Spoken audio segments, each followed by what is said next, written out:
Rico filed a motion to withdraw as one of Diddy's 6 defense lawyers yesterday. Diddy's lawyer abruptly withdraws from the case after receiving an anonymous video. What drove this renowned attorney to flee? Anthony Rico, a cornerstone of Sean Diddy Combs' defense team, stunned the legal world by filing to withdraw from the case on February 21, 2025, sparking a frenzy of speculation. An insider source revealed that Rico had accessed a mysterious video containing damning evidence, compelling him to step away rather than compromise his professional ethics. Could this video hold the key to unraveling Rico's shocking decision? Diddy's criminal trial, mired in grave charges of sex trafficking, extortion, and prostitution, has become the epicenter of a labyrinthine legal battle. Did the prosecution inadvertently expose a vulnerability from the outset, or will the defense face an accusation too formidable to refute? These questions weave a tale shrouded in mystery, where every detail could shift the tides. Yet the drama extends far beyond the courtroom, with pivotal figures poised to shape the narrative. At the heart of the case stands Cassandra Cassie Ventura, Diddy's former partner, who courageously took the stand to illuminate the dark corners of a once-admired relationship. But she is not the only piece of the puzzle. Christian Combs, Diddy's second son, alongside his girlfriend, appears to hold a crucial clue, though their true role remains veiled in secrecy. Are they tied to the video that prompted Rico's exit, or do they guard an entirely different secret?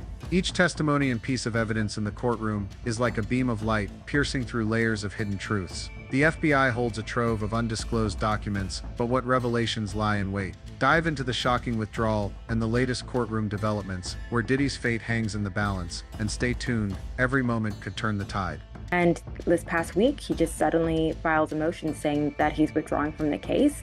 On February 21, 2025, the legal world was rocked by the sudden decision of Anthony Rico, a seasoned attorney on Sean Diddy Combs' defense team, to file a motion to withdraw from the case. With resolute conviction, Rico declared he could no longer represent Diddy under any circumstances, igniting a whirlwind of speculation about the deeper reasons behind his exit. Just months before the pivotal trial set for May, this move plunged observers into a vortex of questions, wondering what could have prompted such an abrupt departure. Rico's withdrawal was anything but discreet. Rather than a quiet exit, he underscored the impossibility of continuing, citing attorney-client privilege to maintain his silence. Why would a renowned lawyer like Anthony Rico, who once defended high-profile figures such as Osama bin Laden's driver, suddenly abandon Diddy's case without disclosing a single specific reason? Did he uncover something about his client or the case's nature that clashed irreconcilably with his professional conscience? Or was there an unseen force at play coercing him into a silent retreat? In the legal realm, such a dramatic withdrawal often signals profound fractures. Could a hidden secret be lurking beneath the surface? Losing Anthony Rico, a trump card with unmatched experience and prestige, has left Diddy's defense team, led by Mark Agnello and 5 other attorneys, seemingly on shaky ground, struggling to navigate the treacherous legal battle ahead in an increasingly precarious position. In the federal courtroom in Manhattan on May 14, 2025, a heavy atmosphere hung like an iron curtain as the trial of Sean Diddy Combs reached its most intense phase. The wooden benches were packed, the murmurs of spectators blending with the hurried scratches of the jury's pens. The charges against Diddy, conspiracy to commit extortion, human trafficking, coerced prostitution, organized fraud, abuse, and physical violence, loomed like a sharpened blade, threatening to topple the empire he had built over decades. Not a single member of Sean Diddy Combs' family appeared in court, save for his second son, Christian Combs, who arrived quietly alongside his girlfriend. The courtroom fell into a hushed stillness, broken only by the faint ticking of a clock, until Cassandra Cassie Ventura ascended the witness stand, her resolute gaze betraying a resolve honed over years of preparation. Below, Diddy sat motionless, his hands gripping the edge of the table, his eyes flashing with suppressed fury. As Cassie began to recount her story, the room seemed to hold its breath, every gaze fixed upon her. Cassie chronicled her relationship with Diddy, spanning over a decade, beginning in 2006, when she signed with Bad Boy Records at the tender age of 19. "I thought he was my guide, the light for my career," she said, her voice low but steady, her eyes briefly flickering with memories of those hopeful early days. Yet that light soon dimmed, eclipsed by the shadows of manipulation and control. She described how Diddy micromanaged every facet of her life, from her music decisions and clothing choices to the people she was permitted to meet. "He wanted me to belong to him entirely," she said, her voice catching. The pinnacle of his control was the infamous white parties, lavish events held at opulent villas where Diddy coerced her into activities against her will. With a trembling voice, Cassie recounted being forced to consume hard liquor and drugs, then compelled to perform before a crowd of guests, including engaging in sexual acts with individuals Diddy designated. "I felt like I was no longer human, just an object for him to flaunt," she said, her eyes brimming with tears. These parties, Cassie asserted, were not mere revelry, but part of a sinister network where victims were manipulated to serve the interests of Diddy and his powerful allies. The testimony reached its climax when the prosecutor played a surveillance video from March 5, 2016, capturing Diddy assaulting Cassie in the hallway of the Intercontinental Hotel in Los Angeles. The crisp footage appeared on the large screen, Diddy wrapped in a white towel chasing Cassie as she tried to flee the hotel room. He grabbed her hair, yanking her down with force, then struck her face with a punch, followed by a kick to her back as she curled up on the floor. Cassie's faint scream was drowned out by the sound of Diddy's furious footsteps. At the video's end, he hurled a vase toward her before storming off, leaving Cassie trembling, struggling to crawl to her feet. The jury sat stunned, some covering their mouths, their eyes wide with horror. Whispers passed among those in the courtroom, a few quietly wiping tears, creating a palpable heaviness in the air. The prosecutor argued that the video was undeniable evidence of a systematic pattern of abuse, bolstering the charges against Diddy. "This was not a momentary lapse," the prosecutor declared, voice resolute. "This is how the defendant controlled those closest to him." The defense team, led by Mark Agnifilo, swiftly rose to counter. "We are witnessing a moment in a complex relationship, not a crime," Agnifilo asserted, attempting to soften the video's impact. He argued that, in a relationship spanning over a decade, emotional conflicts were normal, and the prosecutor's use of the video to support human trafficking allegations was unfair. Agnafilo's argument seemed to fall flat with the jury, their eyes still fixed on the screen where the violent images had just played. Some jurors frowned slightly, their gazes shifting from Agnifilo to Diddy, as if searching for a trace of remorse. Diddy, at this moment, bowed his head, his hands clenching tighter, his shoulders trembling faintly as if suppressing rage. The judge, sensing the mounting tension, rapped the gavel sharply, voice stern. "I request that all maintain order and focus on the legal arguments. Mr. Combs, this is your first warning." The prosecutor pressed forward by calling Daniel Phillip, an unexpected witness, to the stand. Phillip, visibly tense but with a clear voice, testified that he was hired to have sex with Cassie in 2015. "She contacted me, paid me, and everything was professional," he said, but emphasized that the encounters were arranged under Diddy's direction. "I got messages from his assistant spelling out exactly what I had to do," Phillip revealed, his eyes avoiding Diddy's. The prosecutor argued that this testimony proved Diddy's absolute control, with Cassie merely a tool in his human trafficking network. Agnifilo, rising to rebut, sought to undermine Phillip's account. "There's no evidence of coercion," he declared. "Cassie made her own choices, and this witness's testimony shows she had freedom." But Agnafilo's efforts couldn't erase the impact of Phillip's story, especially as jurors began scribbling faster, their eyes flickering between Phillip and Diddy. The judge, noting the escalating dispute, rapped the gavel again, directing Agnifilo. "Focus on the questions, Mr. Agnifilo. We're not here to debate emotions." Elizabeth Voy, Cassie's attorney, rose to defend her client. "Cassie acted because she loved Diddy and felt she had no other choice," Voy said, her voice compelling, her gaze sweeping the jury. She revealed that Diddy had offered Cassie $20 million in 2018 through an intermediary to avoid litigation, an offer Cassie firmly rejected despite threatening calls to her family and the fear she and her husband endured. "They live in anxiety every day, but she stands here for justice," Voy emphasized, prompting nods from some jurors, their eyes reflecting empathy. Voy continued, illuminating the power imbalance between Cassie and Diddy, a young novice artist facing a powerful, wealthy man with an underground network ready to silence anyone who dared speak out. "Cassie had no freedom, only orders," Voy said, her voice low but piercing. Her testimony hushed the courtroom, leaving only the sound of scribbling pens and faint, heavy sighs. When asked about Kim Porter, Diddy's longtime girlfriend who passed away in 2018, Cassie paused abruptly, her eyes welling with tears. "Kim was a strong woman, but she endured what I went through," Cassie said, her voice choked with emotion. She shared Kim's pain, recounting how Kim had confided in her about being controlled, threatened, and manipulated by Diddy. "Kim loved him, but she lived in fear just like me," Cassie said, tears streaming down her cheeks. She also expressed deep remorse for starting a relationship with Diddy while he was still with Kim and their children. "I was young, I was naive, and I was wrong to step into their lives," she said, her voice trembling. "I just want to say I'm sorry, even though I know Kim isn't here to hear it." This confession stirred the jury, some lowering their heads as if grappling with the complex emotions Cassie evoked. Diddy, hearing Kim's name, looked up, his eyes briefly flashing with pain before hardening into anger. He slammed his hand on the table harder than before, prompting the judge to strike the gavel sharply, his voice thundering, "Mr. Combs, this is your final warning. I will not tolerate any further disruptions." Among the audience, Christian Combs, Diddy's son, sat silently, his gaze shifting between his father and the witness stand. The courtroom grew even more stifling when the prosecutor delivered a devastating blow, a secretly recorded audio from 2017, captured by a former security employee of Diddy's. As the recording played, Diddy's chilling voice echoed through the speakers, "Make sure she's ready. If she hesitates, give her help." The security guard, now on the stand with a steady gaze, explained that help was a coded term for drugging, a detail that aligned precisely with Cassie's testimony about being forced to take substances at the white parties.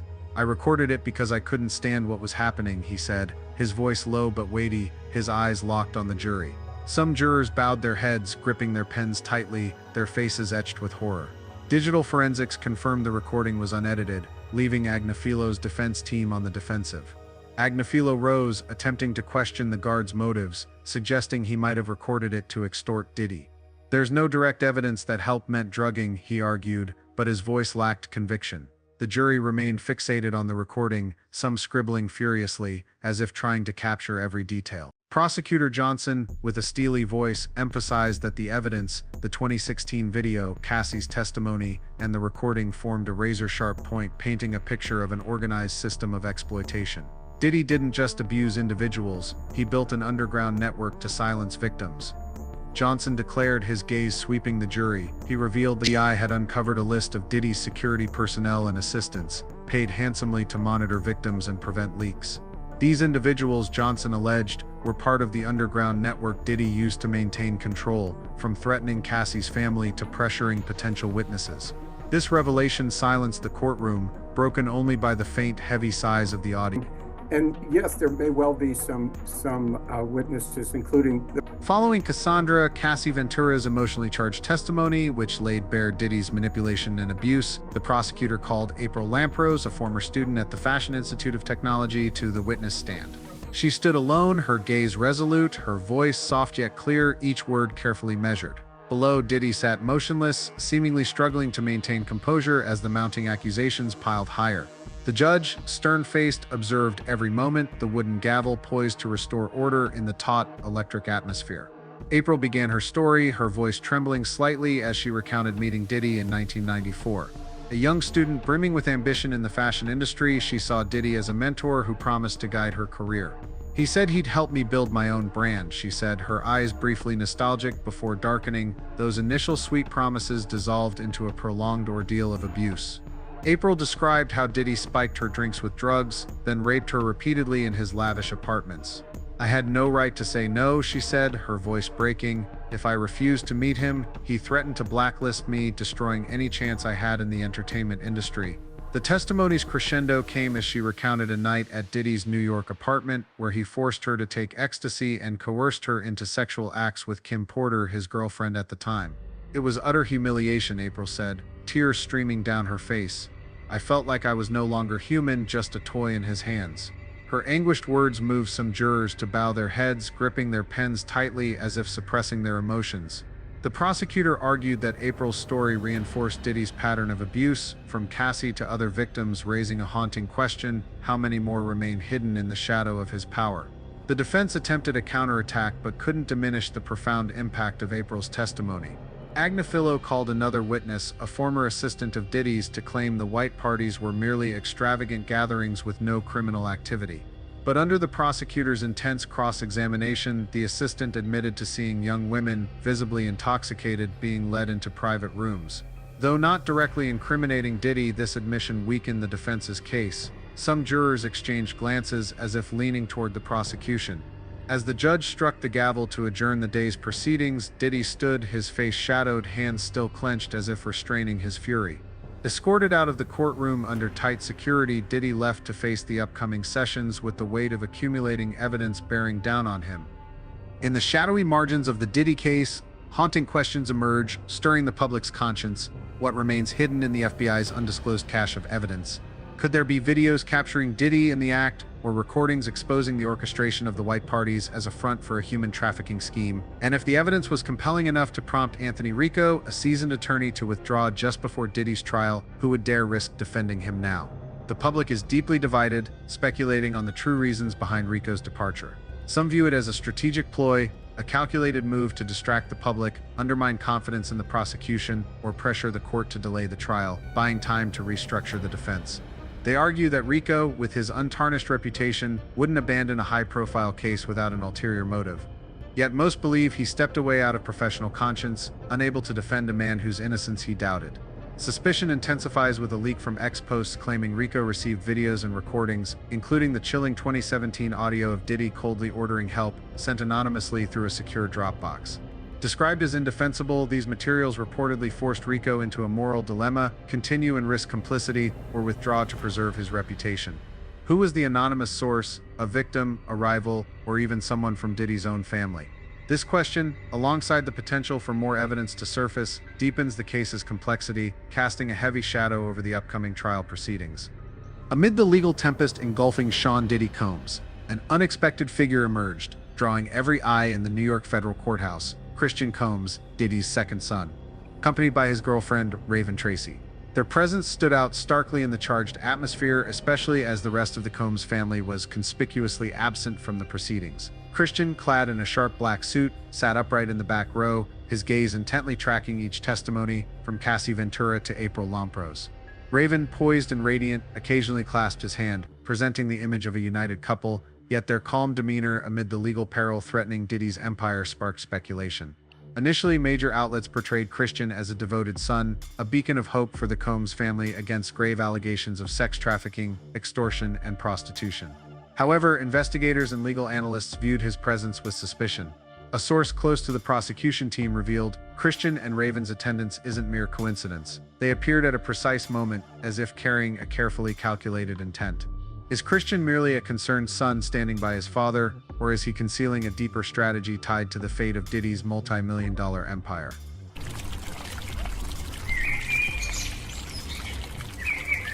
To grasp the intricate journey of Christian Combs, one must trace back to the days when he gazed at his father, Sean Diddy Combs, as an untouchable icon, a man he revered and saw as a guiding light. Born in 1998, Christian grew up under the towering shadow of his father, but that radiant aura was soon tainted by painful truths. His mother, Kim Porter, was a devoted woman who sacrificed her life to support Diddy, only to be betrayed when Christian learned his father not only had an affair with Cassie Ventura, but also coerced Kim and other women like April Lampros into degrading sexual acts. Kim's sudden death in 2018 from pneumonia struck Christian like a dagger, transforming his admiration for his father into simmering disappointment and resentment. From this wound, a spark of vengeance ignited, not just for his mother but for the psychological scars Diddy inflicted on him. In the courtroom, Christian sat motionless, his hands clasped tightly with Raven Tracy's, his steely gaze masking a tempest within. Memories of his mother, her quiet nights recounting Diddy's ruthless control, cut into him like a blade. A close source revealed, Christian once idolized his father, but learning Diddy forced his mother into the dark corners of fame, turned admiration into fear, then hatred. As allegations of white parties and sexual assault began to implicate Christian himself, a haunting question lingered. Had Diddy drawn his son into those sordid depths? Perhaps at first, Christian was just a young man manipulated by his father, coerced into depraved acts to prove loyalty. But over time, under the weight of power and temptation, he sank deeper, losing himself in the very behaviors he once despised. His fear of his father, mingled with self-loathing, fueled a fierce resentment, driving him to seek the downfall of the man who had once been the center of his world. The Combs family, with children from multiple mothers, was a covert battlefield of rivalry and betrayal. Christian, though the second son, constantly fought to hold his place against siblings like Justin Combs and Quincy Brown, all eyeing Diddy's multi-million-dollar empire. Unfair treatment and internal scheming left him drained, strengthening his resolve to seize power, not only to protect himself but to avenge his mother and erase the wounds this family inflicted. A fresh rumor circulated that Christian had quietly gathered evidence of his father's shady dealings, a trump card to ensure he wouldn't drown if Diddy fell. Yet, deep down, is Christian fighting for justice, or has he been swept into the very vortex of power and revenge he once sought to dismantle? In a luxurious Los Angeles apartment, The soft glow of amber lights bathed the desk where Christian and Raven spent late nights poring over documents gathered from clandestine sources, possibly a former bad boy employee or someone once close to Diddy. Among them, a rumored video held evidence potent enough to shake the defense team to its core. Christian, with his sharp instincts, may have realized that an anonymous video sent to Rico would thrust the attorney into an irresolvable ethical conflict. Rico, renowned for his integrity, could not continue defending if the evidence breached legal or moral bounds. In the apartment, Christian's eyes gleamed with resolve as he told Raven, "We just need to back Rico into a corner. He'll withdraw himself, and Dad will lose his strongest shield." The plan unfolded precisely as anticipated.